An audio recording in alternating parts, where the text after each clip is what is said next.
Hi all, welcome back to my new video. നിങ്ങളെല്ലാവരും സുഖമായിട്ടിരിക്കുകയാണെന്ന് വിശ്വസിക്കുന്നു. ഇന്നത്തെ വീഡിയോയിലൂടെ ഞാൻ ട്രൈ ചെയ്യാൻ പോകുന്നത് ഒരു വളരെ ഫേമസ് ആയിട്ടുള്ള ഒരു കൊറിയൻ ഫേസ് മാസ്ക് ആണ്. ഒത്തിരി മലയാളി ഇൻഫ്ലുവൻസേഴ്സും അതുപോലെ തന്നെ ഒത്തിരി ഫോറിൻ ഇൻഫ്ലുവൻസേഴ്സും നോൺ മലയാളി ഇൻഫ്ലുവൻസേഴ്സും ഒക്കെ ട്രൈ ചെയ്തിട്ട് ഒത്തിരി പോസിറ്റീവ് റിവ്യൂസ് തന്നിട്ടുള്ള ഒരു കൊറിയൻ ഫേസ് മാസ്ക് ആണ് ഞാൻ ഇന്ന് ട്രൈ ചെയ്ത് ടെസ്റ്റ് ചെയ്ത് നോക്കാൻ പോകുന്നത്.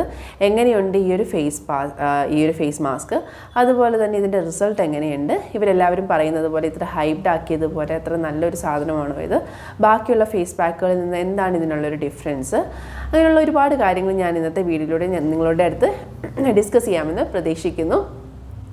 പിന്നെ എൻ്റെ സൗണ്ടിൽ എന്തെങ്കിലും പ്രശ്നം തോന്നുവാണെങ്കിൽ ഒന്ന് ക്ഷമിച്ചേക്കുക. നല്ല തണുപ്പായതുകൊണ്ട് തന്നെ നല്ല ജലദോഷമുണ്ട്, അതിൻ്റേതായൊരു ബുദ്ധിമുട്ട് സൗണ്ടിനുണ്ട്. അപ്പോൾ അതാണ് കേട്ടോ, ഇടയ്ക്കിടയ്ക്ക് ഇങ്ങനെ വയ്ക്കുന്നുണ്ടെങ്കിൽ അതിൻ്റെ കാരണം എൻ്റെ ഈ ഒരു ജലദോഷമാണ്. അപ്പോൾ നമുക്ക് നേരെ വീഡിയോയിലേക്ക് കിടക്കാം. അപ്പോൾ ഇന്ന് ഞാൻ ടെസ്റ്റ് ചെയ്ത് നോക്കാൻ പോകുന്നത് ഒരു ഷിയ സീഡ് ഫേസ് മാസ്ക് ആണ്. ഇതൊരു കംപ്ലീറ്റ്ലി കൊറിയൻ സ്കിൻ കെയറിൽ വരുന്ന ഒരു കൊറിയൻ ഫേസ് മാസ്ക് ആണ്. ഇത് ഒത്തിരി മലയാളി യൂട്യൂബേഴ്സൊക്കെ ട്രൈ ചെയ്ത് നോക്കിയിട്ടുള്ളതായിട്ട് ഞാൻ തന്നെ കണ്ടിട്ടുണ്ട്. അപ്പോൾ എനിക്ക് ട്രൈ ചെയ്ത് നോക്കാനുള്ള ഒരു സമയമാണിപ്പോൾ. ഇത് ഉണ്ടാക്കാൻ വേണ്ടിയിട്ട് ആകെ നമുക്ക് 2 ഇൻഗ്രീഡിയൻസ് മാത്രം മതി. അത് ഷിയ സീഡ്സും പാലുമാണ്. ഇതെങ്ങനെയാണ് ഉണ്ടാക്കേണ്ടതെന്ന് ഇപ്പോൾ നമുക്ക് നോക്കാം. നന്നായി ക്ലീൻ ചെയ്ത ഒരു പാത്രത്തിലേക്ക് 1 ടീസ്പൂൺ നിറയെ ഷിയ സീഡ്സ് എടുക്കണം. അതിലേക്ക് ഏകദേശം 1/4 കപ്പ് പാൽ ഞാൻ ഒഴിച്ചു കൊടുക്കുന്നുണ്ട്. പാൽ ഒഴിച്ചതിന് ശേഷം നന്നായിട്ട് ഇളക്കി കൊടുക്കുക. ഇളക്കിയതിന് ശേഷം ഒരു 20 മിനിറ്റ് നേരത്തേക്ക് ഈ മിക്സ് കുതിരാൻ വെക്കണം. എന്നിട്ട് ഈ മിക്സിയിലെടുത്തതിന് ശേഷം നന്നായി അരച്ചെടുക്കുക. അരച്ച മിക്സ് ഒരു ബൗളിലെടുത്ത് ഒരു 10 മിനിറ്റ് കഴിഞ്ഞതിന് ശേഷം അപ്ലൈ ചെയ്യാം. നമ്മുടെ ഷിയ സീഡ് ഫേസ് മാസ്ക് ഞാൻ ഓൾറെഡി പ്രിപ്പയർ ചെയ്ത് കഴിഞ്ഞിട്ടുണ്ട്. ഞാൻ ഇതുവരെ കണ്ടിട്ടുള്ള വീഡിയോസിലെല്ലാം തന്നെ ഇത് ഭയങ്കര തിക്ക് കൺസിസ്റ്റൻസിയിലുള്ള ഭയങ്കര കട്ടിയുള്ളൊരു ഫേസ് മാസ്ക് ആയിട്ടാണ് കണ്ടത്. എല്ലാവരും മുഖത്ത് അപ്ലൈ ചെയ്യാൻ വേണ്ടിയിട്ട് ഭയങ്കരമായിട്ട് കഷ്ടപ്പെടുന്നതായിട്ടാണ് ഞാൻ കണ്ടത്. പക്ഷെ ഞാൻ ചിലപ്പോൾ കൂടുതൽ പാൽ ഒഴിച്ചതുകൊണ്ടാവാം എനിക്ക് കുറച്ചും കൂടെ ഇങ്ങനെ ലൂസ് കൺസിസ്റ്റൻസിയിൽ വരുന്നൊരു ഫേസ് മാസ്ക് ആണ് കേട്ടോ കിട്ടിയത്. ഇതിപ്പോൾ കുറേ നേരമായി ഞാൻ ഇതിനകത്ത് സോക്ക് ചെയ്ത് വെച്ചിട്ട് എന്നിട്ടും ഈ ഒരു കൺസിസ്റ്റൻസി തന്നെയാണ് എനിക്ക് കിട്ടിയത്. ഇത് ഞാൻ എന്തായാലും എൻ്റെ മുഖത്ത് അപ്ലൈ ചെയ്യാൻ പോവുകയാണ്. അപ്ലൈ ചെയ്യുന്നതിന് മുൻപായിട്ട് ഞാൻ എൻ്റെ മുടി ഒന്ന് പുറകിലോട്ടൊക്കെ ഒന്ന് ആക്കിയിട്ട് കെട്ടി വെച്ചതിന് ശേഷം മുഖത്ത് അപ്ലൈ ചെയ്യാൻ പോവുകയാണ്. ഞാൻ ഈ ഫേസ് മാസ്ക് 2 രീതിയിലാണ് അപ്ലൈ ചെയ്യുന്നത്. മുഖത്തിൻ്റെ ഒരു ഭാഗത്ത് ഞാനിത് നേരിട്ട് അപ്ലൈ ചെയ്ത് കൊടുക്കുന്നുണ്ട്. മറുഭാഗത്ത് ടിഷ്യൂ പേപ്പർ വെച്ചിട്ട് അതിൻ്റെ മുകളിൽ മാസ്ക് അപ്ലൈ ചെയ്യും. അതിന് മുകളിൽ ഒരു ഷീറ്റ് ടിഷ്യൂ പേപ്പർ കൂടെ വെച്ച് ഈ പറയുന്ന ഷിയ മാസ്കിൽ മുക്കിയതിന് ശേഷം ഒരു ലെയർ പോലെ വെച്ച് കൊടുക്കും. ഇങ്ങനെ 2 രീതിയിൽ മാസ്ക് അപ്ലൈ ചെയ്യാനാണ് ഞാനിന്ന് ഉദ്ദേശിക്കുന്നത്. ഇങ്ങനെ 2 രീതിയിൽ മാസ്ക് അപ്ലൈ ചെയ്യാൻ കാരണം എന്താണെന്ന് വെച്ച് കഴിഞ്ഞാൽ, ഞാൻ കണ്ട പല വീഡിയോകളിലും ഈ 2 രീതികളും ഉപയോഗിച്ച് കണ്ടിരുന്നു.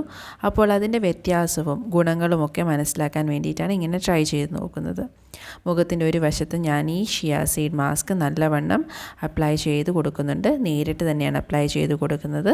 നല്ല തിക്കാകാൻ വേണ്ടിയിട്ട് പല വട്ടം തന്നെ ഈ ഫേസ് മാസ്ക് ഞാൻ ലെയർ ചെയ്ത് കൊടുക്കുന്നുമുണ്ട്. കണ്ണിന് ചുറ്റുമുള്ള ഏരിയ ഒഴിച്ച് ബാക്കി എല്ലാ മുഖഭാഗങ്ങളിലും ഞാൻ ഈ ഒരു ഫേസ് മാസ്ക് അപ്ലൈ ചെയ്ത് കൊടുക്കുന്നുണ്ട്. അത്യാവശ്യം നല്ല രീതിയിൽ തന്നെ അപ്ലൈ ചെയ്യാൻ പറ്റുന്നുണ്ട്. അത്ര തിക്കുമല്ല, അത്ര ലൂസുമല്ല. അങ്ങനെ എനിക്ക് ഈ ഒരു ഫേസ് മാസ്ക് ഞാൻ അപ്ലൈ ചെയ്ത് കൊടുത്തുകൊണ്ടിരിക്കുകയാണ്. ഇനി ഞാൻ എൻ്റെ മുഖത്തിൻ്റെ മറുവശത്ത് ടിഷ്യൂ പേപ്പർ വെച്ചതിന് ശേഷം ഈ ഒരു ഷിയ മാസ്ക് അപ്ലൈ ചെയ്ത് കൊടുക്കാൻ പോകുവാണ്. ആദ്യം ടിഷ്യൂ ഷീറ്റ് വെച്ച് കൊടുക്കും. അതിന് മുകളിലായിട്ട് ഈ പറയുന്ന ഷിയ സീഡിൻ്റെ ഫേസ് മാസ്ക് അപ്ലൈ ചെയ്ത് കൊടുക്കുകയാണ് ചെയ്യുന്നത്. നല്ല കട്ടിയിൽ തന്നെ മാസ്ക് ഇട്ട് കൊടുക്കുന്നുണ്ട്. ടിഷ്യൂ പേപ്പറിൻ്റെ മുകളിൽ ഈ ഫേസ് മാസ്ക് അപ്ലൈ ചെയ്യാൻ വലിയ ബുദ്ധിമുട്ടൊന്നുമില്ല. പെട്ടെന്ന് തന്നെ നമുക്ക് ടിഷ്യൂ പേപ്പറും മുഖത്ത് അറ്റാച്ച് ചെയ്യാൻ പറ്റുന്നുണ്ട്. ഇതിൻ്റെ നനവ് കാരണം മുഖത്ത് പെട്ടെന്ന് തന്നെ അതിരിക്കുന്നുണ്ട്. അതുപോലെ തന്നെ നല്ല തിക്കായിട്ട് തന്നെ ഈ ഒരു ഷിയ സീഡ് ഫേസ് മാസ്ക് എനിക്ക് മുഖത്ത് അപ്ലൈ ചെയ്ത് കൊടുക്കാനും പറ്റുന്നുണ്ട്. അത് അത്യാവശ്യം നല്ല രീതിയിൽ തന്നെ വലിഞ്ഞു നിൽക്കുന്നുമുണ്ട്. ആദ്യത്തെ ലെയർ മാസ്ക് ചെയ്തതിന് ശേഷം മുകളിലായിട്ട് ഒരു ഷീറ്റ് ടിഷ്യൂ പേപ്പർ വെച്ച് ഫേസ് മാസ്കിൽ മുക്കി ഞാൻ വെച്ച് കൊടുത്തിട്ടുമുണ്ട്. നല്ല കൂളിംഗ് എഫക്റ്റാണ് കേട്ടോ ഈ ഫേസ് മാസ്കിനുള്ളത്. ഈ ഒരു ഫേസ് മാസ്ക് ഞാൻ മുഖത്ത് അപ്ലൈ ചെയ്തതിന് ശേഷം എൻ്റെ കഴുത്തിലും അപ്ലൈ ചെയ്ത് കൊടുക്കുന്നുണ്ട്. ഏതൊരു ഫേസ് മാസ്ക് അപ്ലൈ ചെയ്യുന്ന സമയത്ത് നമ്മൾ മുഖത്തും കഴുത്തിലും അത് അപ്ലൈ ചെയ്ത് കൊടുക്കാൻ വേണ്ടി ശ്രദ്ധിക്കണം.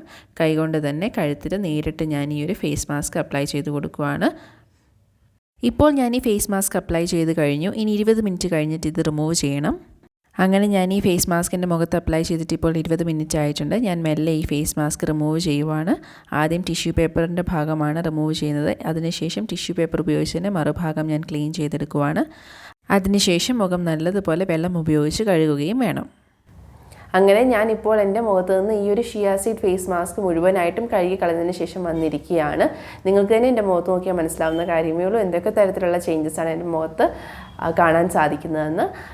അപ്പോൾ ഒറ്റയടിക്ക് പറയുവാണെങ്കിൽ ഈ ഒരു ഫേസ് മാസ്ക്, ഈ ഒരു വൈറലായിട്ടുള്ള ഒരു കൊറിയൻ ഷിയ സീഡ് ഫേസ് മാസ്ക് അടിപൊളിയായിട്ടുള്ള റിസൾട്ട് കിട്ടുന്നതാണ് കേട്ടോ. കാരണം എന്താണെന്ന് വെച്ച് കഴിഞ്ഞാൽ വളരെ കുറച്ച് മാത്രം ഇൻഗ്രീഡിയൻസേ ഉള്ളൂ, 2 ഇൻഗ്രീഡിയൻസേ ഉള്ളൂ. അതിൻ്റെ അകത്തുനിന്ന് തന്നെ നമുക്ക് വളരെ നല്ലൊരു റിസൾട്ട് കിട്ടുന്നുണ്ട്. പെട്ടെന്ന് തന്നെ ഉണ്ടാക്കിയെടുക്കാൻ സാധിക്കുന്ന ഒരു സാധനമാണ്. പെട്ടെന്ന് തന്നെ നമുക്ക് റിസൾട്ട് കിട്ടുകയും ചെയ്യുന്ന ഒരു ഫേഷ്യൽ മാസ്കാണ്. അതുകൊണ്ട് തന്നെ എന്തുകൊണ്ടും ഇത് നല്ലൊരു ഫേഷ്യൽ മാസ്ക് ആയിട്ട് തന്നെയാണ് എനിക്ക് തോന്നിയത്. പിന്നെ ഇതിനെ പറ്റിയിട്ട് ഒരുപാട് കാര്യങ്ങൾ എനിക്ക് പറയാനുണ്ട്. ഒത്തിരി റിവ്യൂസും പേഴ്സണൽ എക്സ്പീരിയൻസസ് ഷെയർ ചെയ്യാനുണ്ട്. കാരണം ഇത് 2 തരത്തിൽ ഞാൻ അപ്ലൈ ചെയ്തതുകൊണ്ട് തന്നെ എനിക്ക് ഒരുപാട് കാര്യങ്ങൾ കോൺട്രാസ്റ്റ് ചെയ്തിട്ട് പറയാൻ പറ്റും. ഒരുപാട് ബെനിഫിറ്റ്സും അതുപോലെ തന്നെ ഇതിൻ്റെ നെഗറ്റീവ്സും ഒക്കെ എനിക്ക് ശരിക്കും പറഞ്ഞു തരാൻ സാധിക്കും. അപ്പോൾ അതൊക്കെ ഞാൻ ഒന്നൊന്നായിട്ട് ഇപ്പോൾ പറഞ്ഞുതരാം. ഇതിൻ്റെ ഏറ്റവും പ്രധാനപ്പെട്ട ഒരു ബെനിഫിറ്റ് എന്ന് പറയുന്നത് ഇതിൻ്റെ എഫക്റ്റ് തന്നെയാണ് കേട്ടോ. വളരെ പെട്ടെന്ന് തന്നെ നമുക്ക് ഇതിൻ്റെ റിസൾട്ട് കാണാൻ സാധിക്കുന്നുണ്ട്. നമ്മുടെ മുഖം പെട്ടെന്ന് തന്നെ ബ്രൈറ്റൻ അപ്പ് ആവുന്നുണ്ട്. അതുപോലെ തന്നെ നമ്മുടെ സ്കിന്നിന് ഒരു പുതുജീവൻ കിട്ടുന്നത് പോലെ, ഒരു പുതിയ ഉണർവ് കിട്ടുന്നത് പോലെ, ഒരു റെജുവനേഷൻ കിട്ടുന്നത് പോലെ ഒരു ഫീലിംഗ് ഉണ്ട്. അപ്ലൈ ചെയ്ത് കഴിയുമ്പോഴത്തേക്ക് നല്ലൊരു തണുപ്പ് നമ്മുടെ മുഖത്ത് നല്ലതുപോലെ അങ്ങ് സ്പ്രെഡാകും. അത് കഴിയുമ്പോഴത്തേക്കും ആ ഒരു 10 മിനിറ്റ് സമയം കൊണ്ട് നമുക്ക് നല്ലൊരു എന്താ പറയുക ഒരു ഫ്രഷ്നെസ്സാണ് കിട്ടുന്നത്. അപ്പോൾ നമ്മുടെ സ്കിന്നിന് ഫ്രഷ്നെസ് കിട്ടുന്നുണ്ട്, സ്കിൻ ബ്രൈറ്റൻ അപ്പ് ആവുന്നുണ്ട്. അതിൻ്റെ കൂടെ തന്നെ സ്കിൻ ഡള്ളായിരുന്ന സ്കിന്നിനെ നല്ലതുപോലെ ഒന്ന് എനർജി കൊടുത്തൊന്ന് ബൂസ്റ്റപ്പ് ചെയ്യുന്നുണ്ട്. അതുപോലെ തന്നെ നമ്മുടെ മനസ്സിനും ആ ഒരു തണുപ്പ് കിട്ടുന്നുണ്ട്. അത്രയും എന്താ പറയുക നല്ലൊരു എഫക്റ്റ് ഉള്ളതുപോലത്തെ ഒരു സ്പാ ചെയ്തതുപോലത്തെ ഒരു ഫീലിംഗ് ഉള്ള ഒരു നല്ലൊരു ഫേഷ്യൽ മാസ്ക് തന്നെയാണ് കേട്ടോ. ഇത് ഈസി ആയിട്ട് അപ്ലൈ ചെയ്തെടുക്കാൻ സാധിക്കുന്നതേ ഉള്ളൂ. അത് നിങ്ങൾ ഞാൻ ഈ വശത്ത് ചെയ്തത് ടിഷ്യൂ വെച്ചിട്ടുള്ളതായിരുന്നു. ആ ഒരു മെത്തേഡ് നിങ്ങൾ ഫോളോ ചെയ്യുവാണെങ്കിൽ നിങ്ങൾക്ക് അപ്ലൈ ചെയ്യാൻ എളുപ്പമായിരിക്കും കേട്ടോ. എനിക്ക് കമ്പാരിറ്റീവ്ലി കുറച്ച് എളുപ്പമായിട്ടാണ് തോന്നിയത് ഇത് അപ്ലൈ ചെയ്യാൻ വേണ്ടിയിട്ട്. എല്ലാ ഇൻഫ്ലുവൻസേഴ്സും പറയുന്നത് പോലെ അത്ര ബുദ്ധിമുട്ടൊന്നും എനിക്ക് ഫീൽ ചെയ്തില്ല. ഒരു പക്ഷേ എൻ്റെ ഫേഷ്യൽ മാസ്കിൻ്റെ കൺസിസ്റ്റൻസി കുറച്ചും കൂടെ ലൂസ് ആയിരുന്നത് കൊണ്ടായിരുന്നിരിക്കാം എനിക്ക് അത്ര ബുദ്ധിമുട്ട് തോന്നാതിരുന്നത്. പക്ഷേ എന്നാലും എനിക്ക് കമ്പാരിറ്റീവ്ലി ഈസി ആയിട്ട് തന്നെയാണ് തോന്നിയത്. 2 തരത്തിൽ ചെയ്തതിൽ നിന്ന് നോക്കുന്ന സമയത്ത് ടിഷ്യൂ വെച്ച് ചെയ്തതാണ് കുറച്ചും കൂടെ എളുപ്പമായിട്ട് തോന്നിയത്. ഞാൻ ടിഷ്യൂ വെച്ച് ചെയ്ത സമയത്ത് ആദ്യം ഒരു ലെയർ ടിഷ്യൂ വെച്ചു, അതിൻ്റെ മുകളിലേക്ക് മാസ്ക് അപ്ലൈ ചെയ്തു. അതിനുശേഷം കുറച്ച് ടിഷ്യൂ എടുത്തിട്ട് ഈ ഒരു ഫേഷ്യൽ മാസ്കിൻ്റെ അകത്ത് മുക്കി വെച്ചിട്ട് അത് മുഖത്ത് എല്ലായിടത്തും ഒന്നും കൂടി ഒന്ന് അപ്ലൈ ചെയ്ത് കൊടുത്തു, ഒന്ന് സ്പ്രെഡ് ചെയ്ത് കൊടുത്തു. അപ്പോൾ അങ്ങനെ ചെയ്ത് കഴിഞ്ഞപ്പോഴത്തേക്കും നല്ലൊരു pretty amount of facial mask സാധനം എൻ്റെ മുഖത്ത് എനിക്ക് അപ്ലൈ ചെയ്യാൻ സാധിച്ചിരുന്നു. അതുപോലെ തന്നെ അത് അവിടെ തന്നെ ഇങ്ങനെ ഒട്ടിയിരിക്കുന്നുണ്ടായിരുന്നു, ഒഴുകി പോകുന്നോ വിട്ടു പോകുന്നോ ഒന്നുമില്ലായിരുന്നു. അതേസമയം ഇപ്പോഴത്തെ വശത്ത് ചെയ്തപ്പോൾ എനിക്ക് അപ്ലൈ ചെയ്യാൻ എളുപ്പമൊക്കെ ആയിരുന്നു, ശരിയാണ്.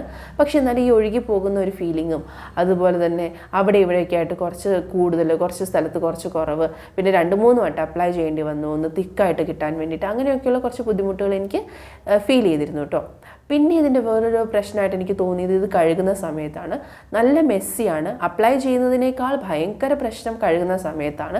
നമ്മുടെ മുടിയിൽ എവിടെയെങ്കിലും ഇത് പറ്റിയിട്ടുണ്ടെങ്കിൽ, അല്ലെങ്കിൽ പുരികത്തിലോ അല്ലെങ്കിൽ കൺപീലിലോ ഒക്കെ പറ്റിയിട്ടുണ്ടെങ്കിൽ ഇത് ഉണങ്ങിക്കഴിഞ്ഞ് കഴിഞ്ഞാൽ ഈ ഒരു ഷിയ സീഡിനെ മാറ്റുക എന്ന് പറഞ്ഞാൽ ഭയങ്കര ബുദ്ധിമുട്ടാണ്. നല്ലതുപോലെ ഉരച്ച് കഴുകിയാൽ മാത്രമേ ഈ ഒരു ഷിയ സീഡ് നല്ല രീതിയിൽ നമ്മുടെ സ്കിന്നിൽ നിന്ന് മാറിപ്പോവുള്ളൂ. അത് കഴുത്തിലൊക്കെ ആണെങ്കിൽ നല്ലതുപോലെ നമ്മളിങ്ങനെ സ്ക്രബ് ചെയ്ത് കൊടുത്താൽ അത് നമുക്ക് ആ സ്കിന്നിൽ നിന്ന് മാറ്റിയെടുക്കാൻ പറ്റുള്ളൂ. അതൊരു പ്രശ്നമായിട്ട് എനിക്ക് ഫീൽ ചെയ്തായിരുന്നു കേട്ടോ. ഭയങ്കര മെസ്സിയാണ് ഇത് കഴുകുന്ന സമയത്ത്. ഒത്തിരി നേരം നമ്മളിങ്ങനെ ഇരുന്ന് വാഷ് ചെയ്തുകൊണ്ടേയിരിക്കണം. ഒത്തിരി സ്ക്രബ് ചെയ്ത് ഒത്തിരി ഉരച്ച് കഴുകിയാൽ ഇത് മൊത്തത്തിൽ നമുക്ക് കഴുകിയെടുക്കാൻ സാധിക്കുള്ളൂ. അതൊരു പ്രശ്നമായിട്ട് എനിക്ക് ഫീൽ ചെയ്തിരുന്നു. ഇനിയിപ്പോൾ ടിഷ്യൂ വെച്ച് ചെയ്തതാണോ അതോ ടിഷ്യൂ വെക്കാതെ ചെയ്തതാണോ നല്ലതെന്ന് ചോദിച്ചു കഴിഞ്ഞാൽ ഞാൻ കൺഫ്യൂസ്ഡ് ആയിരിക്കും. കാരണം എന്താണെന്ന് വെച്ച് കഴിഞ്ഞാൽ ഓൾറെഡി നിങ്ങൾക്ക് എല്ലാവർക്കും അറിയാവുന്ന കാര്യമാണ്, പാലിൻ്റെ അകത്ത് കുറച്ച് നെയ്യിൻ്റെ അംശമുണ്ട്. അപ്പോൾ ടിഷ്യൂ വെച്ചിട്ട് ഞാനത് ചെയ്ത സമയത്ത് എനിക്ക് ഫീൽ ചെയ്തത് ഞാൻ കഴുകിയതിന് ശേഷം ഈ ഒരു ഭാഗത്ത് ടിഷ്യൂ വെച്ച് ചെയ്ത ഭാഗത്ത് അത്ര മോയ്സ്ചറൈസിങ് എഫക്റ്റ് ഒന്നും ഇല്ലായിരുന്നു, അത്ര ഓയിലിനെസ് ഒന്നും ഇല്ലായിരുന്നു. കാരണം അത് ഒരു പക്ഷേ ടിഷ്യൂ വെച്ച് ചെയ്തുകൊണ്ടാവാം പാലിൻ്റെ അകത്തുള്ള നെയ് കണ്ടൻറ്റൊക്കെ ഗീയുടെ കണ്ടൻറ്റൊക്കെ ഒരു പക്ഷേ ആ ഒരു ടിഷ്യൂവിലേക്ക് പിടിച്ചു പോയതുകൊണ്ടാവാം എൻ്റെ സ്കിന്നിലോട്ട് അത്ര അങ്ങോട്ട് ഓയിലിനെസ് ചെന്നില്ലായിരുന്നു. മോയ്സ്ചറൈസിങ് എഫക്റ്റും വളരെ കുറവായിരുന്നു. ഒരു മാറ്റ് ഫിനിഷാണ് എനിക്ക് ഈ ഒരു ഭാഗത്തുള്ളത്. അതേ സമയത്ത് എനിക്ക് ഈ ഒരു ഭാഗത്ത് കുറച്ചും കൂടെ ഓയിലിനെസ് ഉണ്ട്, കുറച്ചും കൂടെ ഓയിലി ആയിട്ട്, അങ്ങനെ അത്ര മാറ്റൊന്നുമല്ല. കാരണം ഞാൻ ഈ ഭാഗത്ത് ടിഷ്യൂ അപ്ലൈ ചെയ്തിട്ടില്ലായിരുന്നു, മറിച്ച് നേരെ പാലും ഈ ഒരു ഷിയാ സീഡും കൂടെ ഡയറക്റ്റായിട്ട് അപ്ലൈ ചെയ്യുകയാണ് ചെയ്തത്. അപ്പോൾ ആ ഒരു ഓയിലിനെസ് എനിക്കിവിടെ ശരിക്കും ഫീൽ ചെയ്യാൻ സാധിക്കുന്നുണ്ടായിരുന്നു. കുറച്ചും കൂടെ കൂടുതൽ മോയ്സ്ചറൈസ്ഡ് ആണ്. അങ്ങനെ മോയ്സ്ചറൈസ്ഡ് ആകുന്നത് കൊണ്ട് തന്നെ അതുകൊണ്ടാവാം ഒരു പക്ഷേ ഇവിടെ അത്ര ആ ഒരു ബ്രൈറ്റനിങ് എഫക്റ്റ് ഇല്ല. ഇവിടെ കുറച്ചും കൂടെ ബ്രൈറ്റനിങ് എഫക്റ്റ് എനിക്ക് ഫീൽ ചെയ്തിരുന്നു. അത് ആ കഴിക്കുന്നതിന് ശേഷം തൊട്ടടുത്ത ആ ഒരു നിമിഷം ശരിക്കും നല്ലതുപോലെ ആ ഒരു ഡിഫറൻസ് ഫീൽ ചെയ്യുന്നുണ്ടായിരുന്നു. കാരണം ഇവിടെ നല്ലതുപോലെ ബ്രൈറ്റായി, ഇവിടെ ആ ഒരു ഓയിലിനെസ് ഉള്ളതുകൊണ്ട് കുറച്ചൊരു ഡൾനെസ് ഉണ്ടായിരുന്നു. അപ്പോൾ ആ ഒരു ഡിഫറൻസ് ഉണ്ട്. അപ്പോൾ നിങ്ങൾക്ക് ഡ്രൈ സ്കിന്നാണുള്ളതെങ്കിൽ നിങ്ങൾ തീർച്ചയായിട്ടും എന്തുകൊണ്ട് നിങ്ങൾക്ക് ഈ ഒരു ടിഷ്യൂ ഉപയോഗിക്കുന്നതിനേക്കാൾ ബെറ്റർ നിങ്ങൾ ടിഷ്യൂ ഉപയോഗിക്കാതെ ഡയറക്റ്റായിട്ട് ഇത് അപ്ലൈ ചെയ്യുന്നത് തന്നെയായിരിക്കും. പക്ഷേ ഓയിലി ആയിട്ടുള്ള സ്കിന്നോ അല്ലെങ്കിൽ കോമ്പിനേഷൻ സ്കിന്നുള്ളൊക്കെ ആൾക്കാരാണെങ്കിൽ നിങ്ങൾ തീർച്ചയായിട്ടും പിമ്പിളിൻ്റെ പ്രോബ്ലം ഒക്കെ ഉണ്ടെങ്കിൽ ആ ടിഷ്യൂ വെച്ചതിന് ശേഷം ചെയ്യുന്നതായിരിക്കും നിങ്ങൾക്ക് നല്ലത്. അങ്ങനെ ചെയ്ത് കഴിഞ്ഞാൽ നിങ്ങൾക്ക് പിമ്പിളിൻ്റെ പ്രോബ്ലം, ഓയിലിനെസ്സിൻ്റെ പ്രോബ്ലം ഒന്നും ഉണ്ടാവില്ലെന്നാണ് എൻ്റെ ഒരു എക്സ്പീരിയൻസിൽ നിന്ന് എനിക്ക് ഫീൽ ചെയ്തത് കേട്ടോ.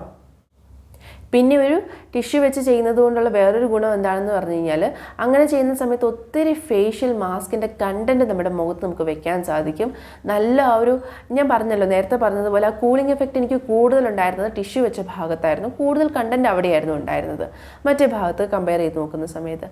അപ്പോൾ നമ്മൾ കുറച്ച് സാധനം ഉണ്ടാക്കുമ്പോൾ പോലും അത് വേസ്റ്റേജ് കുറയ്ക്കാനും അതുപോലെ തന്നെ അതിൻ്റെ എഫക്റ്റ് കൂട്ടാനും ഒക്കെ നല്ലത് ടിഷ്യൂ വെച്ച് ചെയ്യുന്നത് തന്നെയാണ്.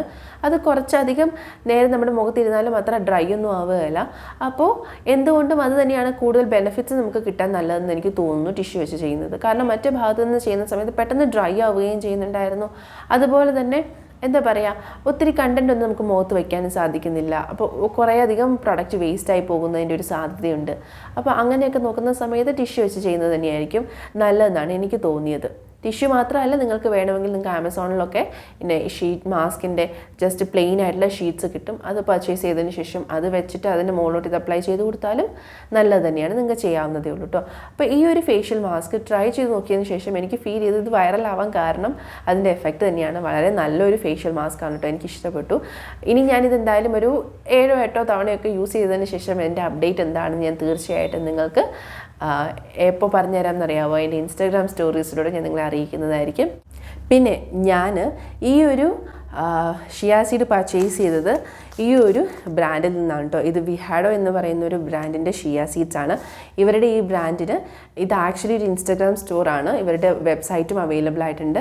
ഇവരുടെ വെബ്സൈറ്റിൽ കയറി കഴിഞ്ഞാൽ നിങ്ങൾക്ക് ഒത്തിരി നാച്ചുറൽ ആയിട്ടുള്ള സീഡ്സിൻ്റെയും ഗ്രെയിൻസിൻ്റെയും ഒക്കെ കളക്ഷൻസ് ഉണ്ട്. ഷിയാ സീഡ്സ്, അതുപോലെ തന്നെ സൺഫ്ലവർ സീഡ്സ്, അതുപോലെ തന്നെ ഒത്തിരി അധികം ഈ എഡിബിൾ ആയിട്ടുള്ള ഹെൽത്തി ആയിട്ടുള്ള സീഡ്സിൻ്റെ കളക്ഷൻസ് അവർക്കുണ്ട്. അപ്പോൾ അവരുടെ അടുത്ത് നിന്ന് പർച്ചേസ് ചെയ്ത ഷിയാ സീഡ്സ് ആണ് ഞാൻ ഇതിന് വേണ്ടി യൂസ് ചെയ്തത്. ഇത് അൺറോസ്റ്റഡ് ആയിട്ടുള്ള ഷിയാ സീഡ്സ് ആയിരുന്നു. അതുകൊണ്ട് തന്നെ ഒത്തിരി ബെനിഫിറ്റ്സ് ഉണ്ട് ഇതിന്. ഭക്ഷണത്തിൽ ഉൾപ്പെടുത്തിയാലും അതുപോലെ തന്നെ സാലഡ്സിലൊക്കെ ഉൾപ്പെടുത്തി കഴിച്ചാലും നിങ്ങൾക്ക് ഒത്തിരി ബെനിഫിറ്റ്സ് ഉള്ള പ്രോട്ടീൻ റിച്ച് ആയിട്ടുള്ള omega-3 റിച്ച് ആയിട്ടുള്ള ഷിയാ സീഡ്സ് തന്നെയാണ് കേട്ടോ ഇത്. അപ്പോൾ എന്തുകൊണ്ടും എനിക്ക് തോന്നിയത് ഈ ഒരു ഫേഷ്യൽ മാസ്ക് അടിപൊളിയാണെന്ന് തന്നെയാണ്. നിങ്ങൾക്കും ധൈര്യമായിട്ട് ട്രൈ ചെയ്ത് നോക്കാം. ഒത്തിരി എഫക്റ്റീവായിരിക്കും, ഈസിയാണ്, അത്ര സമയമൊന്നും കൺസ്യൂം ചെയ്യുന്നില്ല. അതുപോലെ തന്നെ എന്തെങ്കിലും ഫംഗ്ഷനൊക്കെ പോകുന്നതിന് മുമ്പ് ക്വിക്കായിട്ടൊരു ഫേഷ്യൽ മാസ്ക് ചെയ്യണമെന്നൊക്കെ ഉണ്ടെങ്കിൽ നിങ്ങൾക്ക് ട്രൈ ചെയ്ത് നോക്കാവുന്ന ഒരു നല്ലൊരു ഫേഷ്യൽ മാസ്ക് ആണ് കേട്ടോ. അപ്പം ഇതാണ് എൻ്റെ ഇന്നത്തെ ഈ ഒരു വൈറലായിട്ടുള്ള കൊറിയൻ ഫേഷ്യൽ മാസ്ക് ആയിട്ടുള്ള ഷിയാ സീഡ് ഫേഷ്യൽ മാസ്കിൻ്റെ റിവ്യൂ. വളരെ നല്ല എഫക്റ്റീവായിട്ടുള്ളൊരു സാധനം തന്നെയാണ്, ഒരു നല്ല മാസ്ക് തന്നെയാണ്. നിങ്ങൾക്ക് ട്രൈ ചെയ്ത് നോക്കാം എന്നുള്ളതാണ് എൻ്റെ ഒരു റെക്കമെൻഡേഷൻ. നിങ്ങൾക്ക് എല്ലാവർക്കും ഇന്നത്തെ വീഡിയോ ഇഷ്ടമായെന്ന് പ്രതീക്ഷിക്കുന്നു. വീഡിയോ ഇഷ്ടമായാൽ തീർച്ചയായിട്ടും ലൈക്ക് ചെയ്തേക്കുക, ഷെയർ ചെയ്യുക. അതുപോലെ തന്നെ ചാനൽ സബ്സ്ക്രൈബ് ചെയ്തില്ലെങ്കിൽ ചാനൽ സബ്സ്ക്രൈബ് ചെയ്യുക. ഇൻസ്റ്റാഗ്രാമിൽ എന്നെ ഫോളോ ചെയ്യാൻ താല്പര്യമുണ്ടെങ്കിൽ ഇൻസ്റ്റാഗ്രാമിൽ ഒന്ന് ഫോളോ ചെയ്യുക. അപ്പോൾ ഇനി അടുത്ത വീഡിയോയിലൂടെ അടുത്ത തവണ കാണാം. അതുവരേക്കും എല്ലാവരും ടേക്ക് കെയർ ആൻഡ് ബൈ.